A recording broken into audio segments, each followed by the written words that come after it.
Today we have a major eruption of the Stromboli volcano in the southern Italy. This is in the Ionian Sea, which is near the Sicily where the Etna is.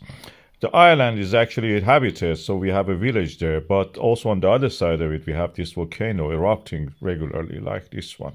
We had a minor one, the major one also happened. When you look at the thermal image on the summit of the volcano, you can see clearly the thermal signature of eruption fountain. This is a Strombolian style, means that the fountains of the lava rising several hundred meters to the sky. We have a video of this from a previous eruption, as you can see here. It can be really beautiful, like a firework.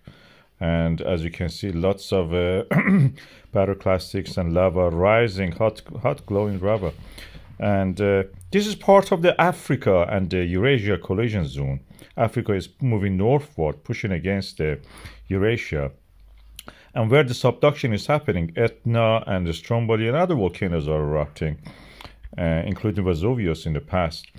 And this is the map of the Stromboli. You can see to the north side where is a flat area, pink colored in this one. This is the area that the active volcanism is happening all the time, being resurfaced again. So nothing grows there at the moment.